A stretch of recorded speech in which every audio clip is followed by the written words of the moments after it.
Danny Flexen for Seconds Out here with John Timms, event director for the European Olympic qualifier that starts on Saturday. Obviously we've got you here for a reason. A lot of people are concerned not just about this event but events in general with the coronavirus outbreak. Just tell us a bit about how you guys have prepared for that and what your thinking is at the moment. So we've got lots of preparations in place. We're taking lots of advice from Public Health England, and we're obviously following the government directives that are coming out as well. So we'll work with that, and whatever's put in front of us we'll have to pick up and deal with. But we've got lots of things, so lots of information going out to the teams that everybody's receiving, but also additional hygiene measures, hand sanitising, hand washing, and all the information that comes out there linked into those areas. So lots more coming in place, for people that are coming to take part all around the hotels, additional measures in place to just try and keep people safe. Is there a contingency plan if the government's response moves from the contain to the delay phase within the tournament's scope? Because obviously it runs for 10 days. Yeah, we've looked at contingencies. We'd not being very good at our jobs if we didn't look at that and find a plan and look at those options. So if anything does happen, we're in a position to react quickly. Our most important thing is to look after the boxers and the teams that are here and make sure that they can have a good tournament and qualify to Tokyo, and that's what we really want to put in place.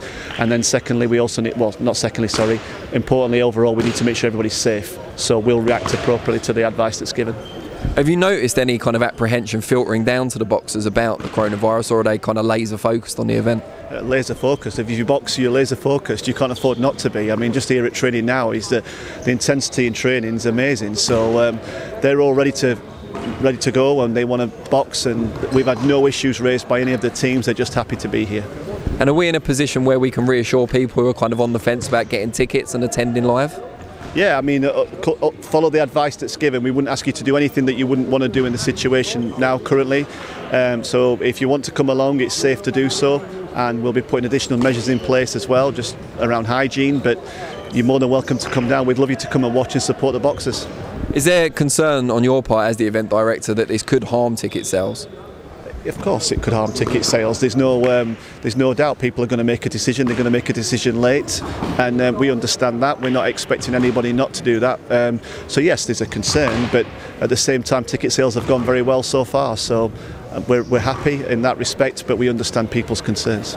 And the support could make a real difference as well for our boxers being at home and having that kind of loud cheering section. It could make a substantial difference. Danny, obviously I'm neutral, but I would hope that any support would be good for all the boxers that are here at the event, and obviously we're in GB, so there might be a lot of support for GB, but come along and support all the boxers. They've all worked hard. This is possibly for some of their biggest moment in their careers, and they'll be giving it, I'm sure, 100%. And just outside of the coronavirus outbreak, how much of a challenge has it been organising an event of this magnitude? I know obviously you've got experience and everything, but it's slightly different from stuff that's been at the Copper Box before.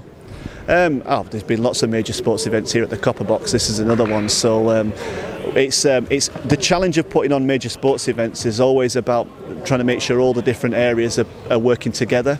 Ultimately, it's about the boxer, and we need to make sure we put something in place, a plan in place across all the different areas that meets their needs, so that when they step into that boxing ring, they've got everything they've had to put on the best performance that they possibly can. So major sports events are always about lots of things, from toilets and car parking to boxing and watching the actual performance and all those things. So there's lots to go into putting on major events, and it's been a wonderful team working on this one. I've been very pleased to be involved with all our stakeholders that have supported the event. It's been amazing to work with them all, and I'm looking forward to seeing all the hard work come off in the next few days. It's often been said that this is specifically a fantastic venue for boxing. What makes it that? Why is it so great for this sport particularly? It's an auditorium, when you put boxing on and everybody's sat around you on four sides, it's like, you really get that impression of it's a tight, compact. Everybody's right on top of the boxing to watch it happen, and everybody can see from everywhere. So it's a great venue to come and watch boxing at. So yeah, I'm not surprised. It's appropriately named. Brilliant. Well, we thank you for your time, and we hope everything goes as smoothly as possible. Thanks a lot, guys. Good luck.